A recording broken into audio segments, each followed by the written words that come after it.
Good morning and welcome to unit number 3 of mechatronics. We are going to see this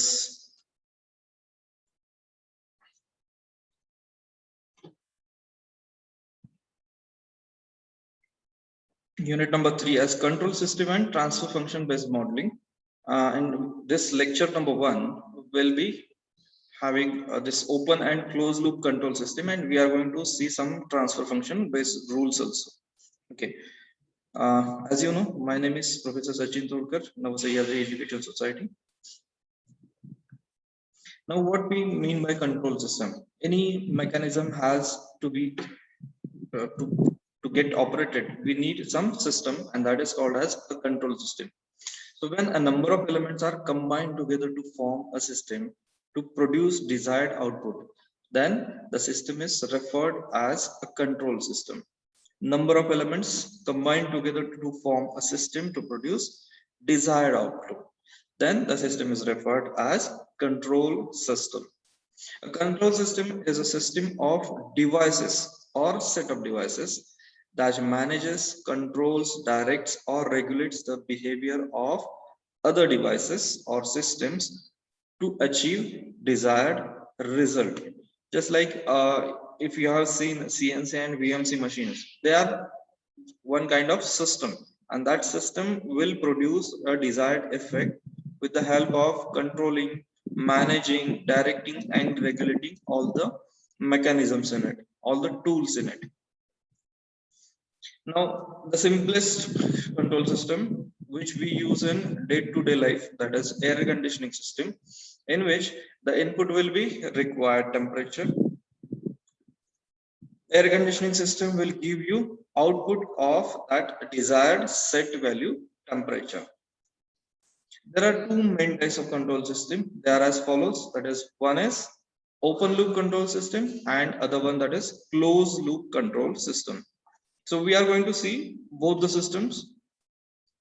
Open loop control system, a control system in which the control action is totally independent of output of the system, then it is called as open loop control system. Okay, so control system in which control action is totally independent of the output of the system. That means that output will not be matched with the input with any you can say feedback path. Manual control system is also an open loop control system. Now we'll see the figure 1. That shows the block diagram of open loop control system in which process output is totally independent of controller action. So this is a straightforward system in which controller process are having only unidirectional flow, one directional flow. There is no feedback path in that particular system, and that's why it is called as open loop control system. We'll see practical examples. Electric hand dryer.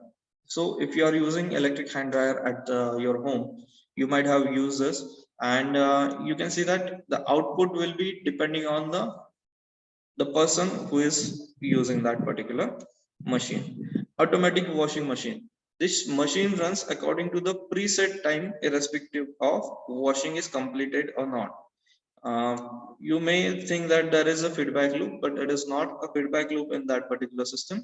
It is only having preset values. Automatic tea coffee maker. These machines are also function of pre-adjusted time only. Light switches on or off. Volume on stereo system on or off, or you can change it according to your this the level you need. Now, advantages, these are simple in construction and design. These are economical. These are easy to maintain, generally stable systems, and they are convenient to use as output is difficult to measure. So in that cases in which there is output is difficult to measure in with the help of any other device, you can use open loop control system. Now there is another system that is called as a closed loop control system. Sorry, we'll see some disadvantage also. Disadvantages, they are inaccurate because some, if you are using stereo system, Some person may think that the sound is inappropriate. Some person may think that as it is okay. So they are inaccurate in terms of the measurement of output. They are unreliable because it is completely dependent on the person who is, you can say, controlling it. Any change in output cannot be corrected automatically. So how we are going to incur these type of disadvantage? With the help of closed loop control system, we'll see. So if you can think that if there is any feedback system in that control system, then it will be helpful for us. So control system in which the output has an effect on the input quality or quantity such a manner that the input quantity will adjust itself based on the output generated is called as closed loop control system. I'll repeat again. Control system in which the output has an effect of input quantity in such a manner that the input quantity will adjust itself.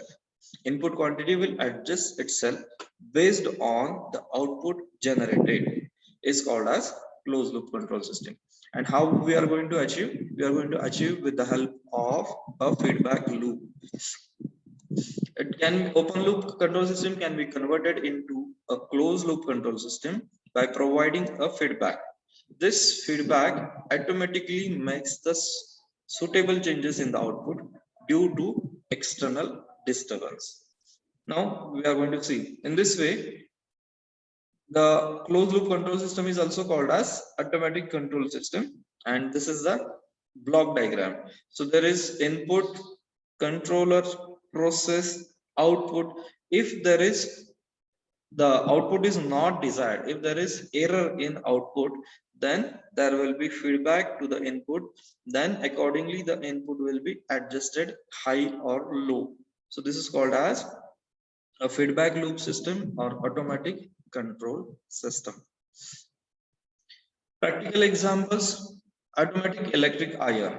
So heating elements are controlled by output temperature of the iron.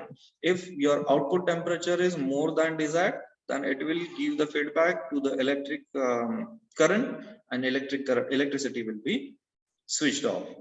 Servo voltage stabilizer. Voltage controller operates depending upon the output voltage of the system. Water level controller. Input water is controlled by water level of the reservoir. So this is a day-to-day life example. That is in large societies, what happens if the water tank is completely empty, then that motor starts running and it fills that particular water tank. When it goes to desired level, it will get cut off. Missile launched and auto tracker by radar. So this is the example. An air conditioner functions depending upon the temperature of the room. So it adjusts the room temperature. Cooling system in car, it operates depending upon the temperature which it controls. So these are the practical examples of closed loop control systems. So we are going to see how we are going to analyze these control systems and how we are going to do the block diagram reduction also. Some advantages of closed loop control systems. These are more accurate even in the presence of non-linearity. This highly accurate as any error arising is corrected due to presence of feedback signal. So it is, if it is more than the desired, then also it will send the error message, or it is less than the desired value output, then it will give feedback also. Bandwidth range is very large. It facilitates automation systems. The sensitivity of the system may be made small to make system more stable. This system is less affected by noise. There are some disadvantages also. As you know, if we need a feedback system, the cost will increase. So they are costlier. They are complicated to design for engineers. They require more maintenance as there is a feedback loop introduced. Feedback leads to oscillatory response. Suppose I want a desired temperature of 18 degrees Celsius. Suddenly it goes 19 degree, the feedback loop will activate. Suddenly it goes 17 degree, the feedback loop will activate. And that's why the feedback leads to oscillatory response. So the response will get oscillated. Overall gain is reduced due to presence of feedback. How this gain is reduced, we are going to see in this transfer function, and how we are going to reduce that transfer function to block diagram. Stability is a major problem, and more care is needed to design a stable closed loop system. So these are certain disadvantages, but the advantages are more. So normally in day-to-day life, we prefer closed loop control systems. We have seen that practical examples. Now, what is this feedback loop?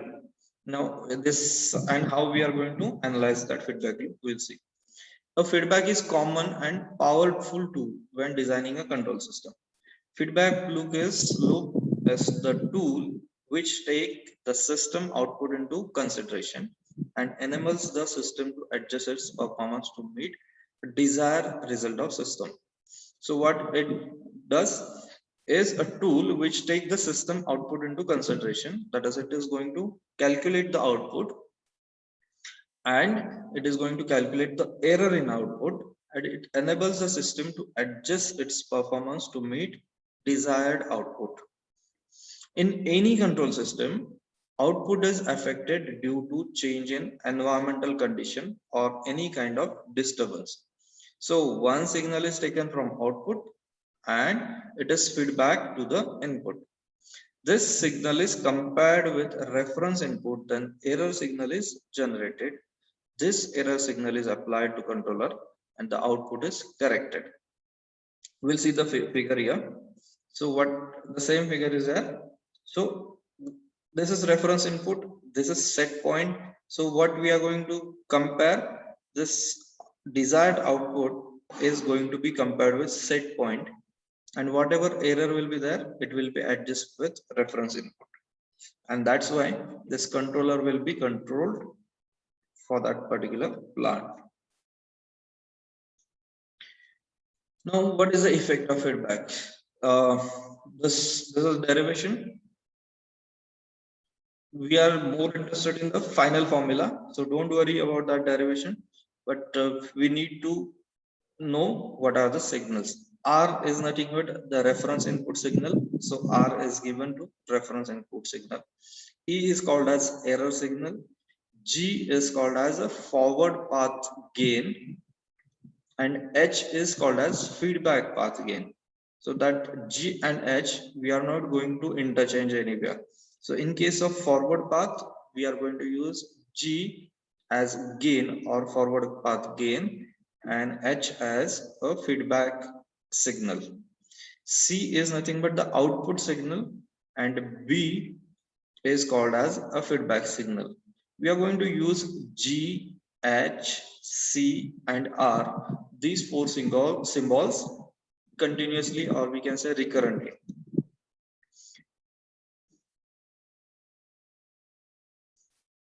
The system gain, in this case, what you are going to remember that the system gain is reduced by 1 divided by 1 plus or minus G into H. We are going to see where we are going to use plus and where we are going to use minus. Now, this is the comparison of closed loop control system and open loop control system. It may come for 2 marks in your final year exam or final semester exam. So we need these at least 4 to 6 points to be remembered. So the feedback element is absent in open loop control system. In closed loop system, it is present. An error detector is not present. If feedback element is not present, then error detector will also not be present. So here it is present. It is a stable system. It may become unstable. It is not always unstable, but it may become unstable due to that error signal. Easy to construct. It is complicated to construct. It is an economical system, open loop control system. Closed loop system is somewhat costlier. It is having small bandwidth Here closed loop system can use a large bandwidth. It is inaccurate, we can say, and it is completely, we can say, accurate system. Less maintenance is required in open loop control system, and in closed loop control system there is more maintenance required. As there is no feedback element, so it is unreliable. This is reliable closed loop control system. The examples we have seen, hand dryer or tea maker, because there are preset values. And in case of closed loop control system, we can give the example of servo voltage stabilizer or electric iron, etc. Now, what is transfer function? Transfer function is nothing but the output upon input. We are going to see how to calculate this transfer function and what are the rules required to reduce the complicated block diagram to single block. So for many control systems, relationship between output and input is represented as differential equation. These differential equations are transformed into a simple algebraic equation to facilitate manipulator. This transformation is known as time domain. Abhijit, I'm going to record this. So after completing recording, we'll chat or we'll discuss all the questions, because this is going to be recorded for YouTube purpose. So we'll discuss afterwards. This transformation is a time domain into S domain by Laplace transform. So Laplace transform you have seen in M3, Mathematics 3, or maybe you are going to learn in Mathematics 3 next semester. But we are going to use it here in mechatronics. And it is very easy. Don't worry how we are going to use Laplace transform without knowing it, etc., etc. We are going to use it very easily. Don't worry about that.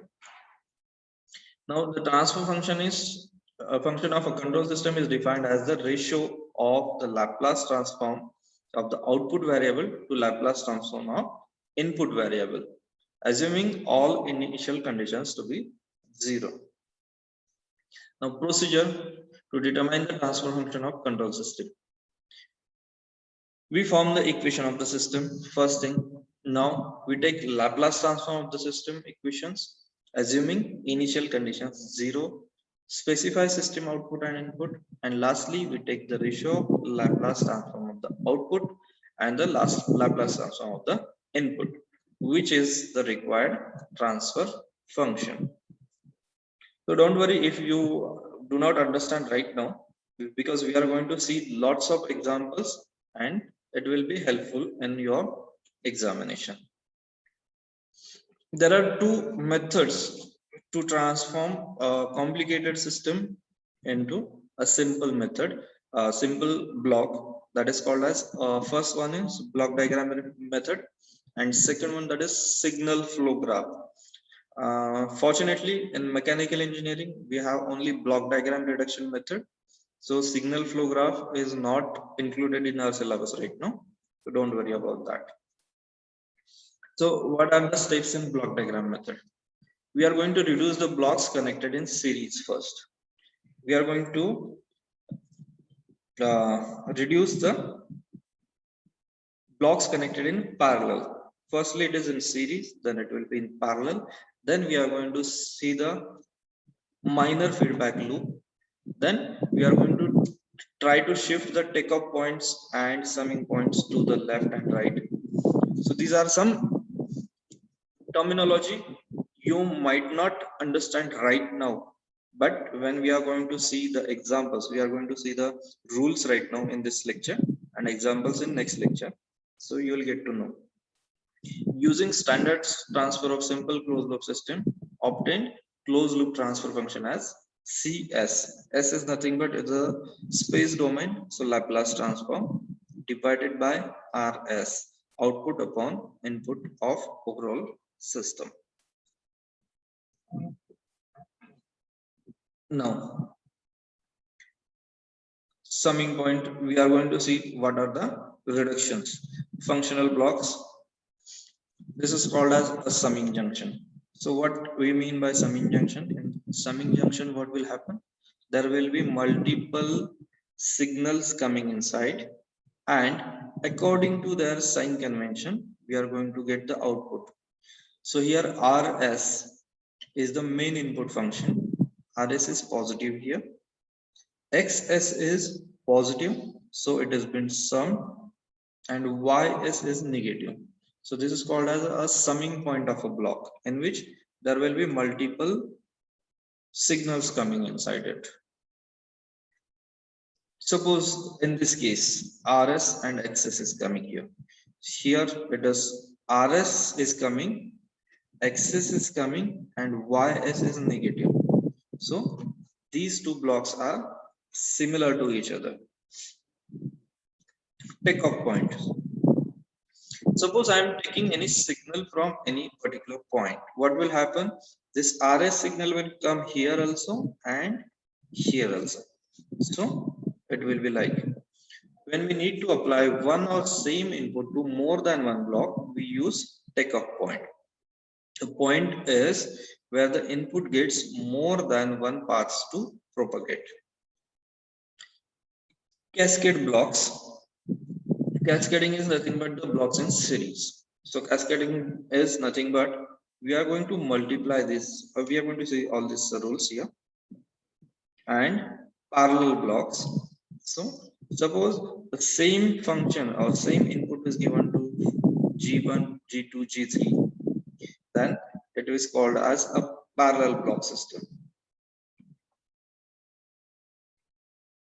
Now we are going to see some block diagram reduction rules. If there are some control blocks are connected in cascaded manners, then what we are going to do? We are going to get the product of transfer function of all individual blocks. So we have to remember that if there are blocks in series cascaded, then its output will be G1s multiplied by G2s multiplied by G3s multiplied by GNS. So all this will get multiplied. This is the simplest kind of rule. This will help us, and you can say reducing the block diagram very easily. Second one, when the same input is applied in different blocks and the output from each of them are added in summing point for taking final output of the system, then overall transfer function of the system will be the algebraic sum of transfer function of individual blocks. So this one, what will happen? This is multiplied here, this is multiplied here, this is multiplied here. So what we'll get here, we are going to add all these things. So we have to remember, when there is a cascadic block system, we are going to multiply it. When there is parallel block system, we are going to add them. So G1, G2, G3, we are going to add here.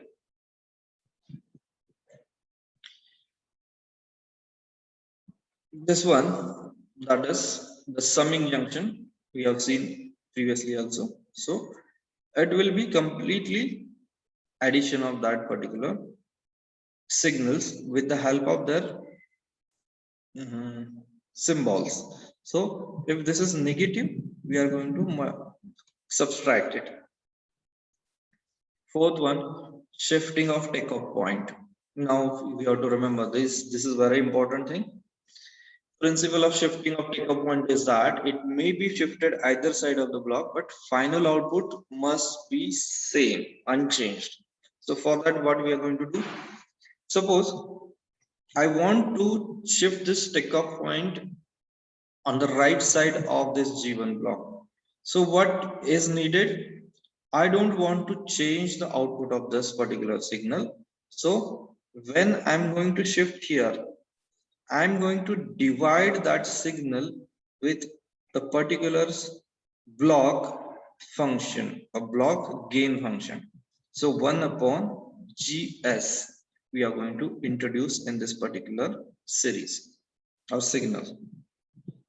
So again, you'll get CS and RS as output here. That you have to remember. So shifting of takeoff point from left to right of any function we are going to divide it by the same gain function in that particular lane. Suppose I want to shift it on the left side, then what will happen? I'm going to multiply it by GS. That we have to remember. So take up point shifting. You may see this, watch this slide again and again. You'll get to know this is a very easy rule and we are going to apply it time to time in block diagram reduction in next lecture. Shifting of takeoff point. I'm going to explain it again. Principle of shifting. We need to make sure that the output is unchanged. To make the output unchanged, what we are going to do? If I'm shifting the takeoff point from A to B, I'm going to divide that particular signal by the gain function. And if I want to shift it from right to left, I'm going to multiply it with the help of that particular gain function. That is to be remembered. So, shifting of summing point. In this shifting of summing point, what we are going to do, again the same rule is to be followed. That is, I am not going to change the output of that particular function or that particular block diagram. And for that, if I want to shift this point from here to here, I have to multiply it. From left to right, I have to multiply by GS. This is exactly opposite to your takeoff point. You can say shifting of takeoff point. From left to right, if I want to shift, in case of takeoff point, what has happened? I have to divide it. Here it is multiplied. Okay. And for shifting from right to left, I have to divide with the help of that particular function. So these are two basic important rules which we are going to use again and again in block diagram reduction that you have to remember. Feedback loop elimination. In case of feedback loop, we are going to see the sign convention. This is plus minus. So in case of plus positive feedback loop, your denominator will have minus sign. GS divided by 1 minus GS into HS. And in case of negative feedback, we are going to use plus. That is GS upon 1 plus GS into HS. So this is the feedback loop elimination. And that's why your gain gets reduced with due to the feedback loop that you have to remember. Okay, now this is my WordPress blog. You can get all the notes here, and till the next lecture, I'm signing out. Thank you very much.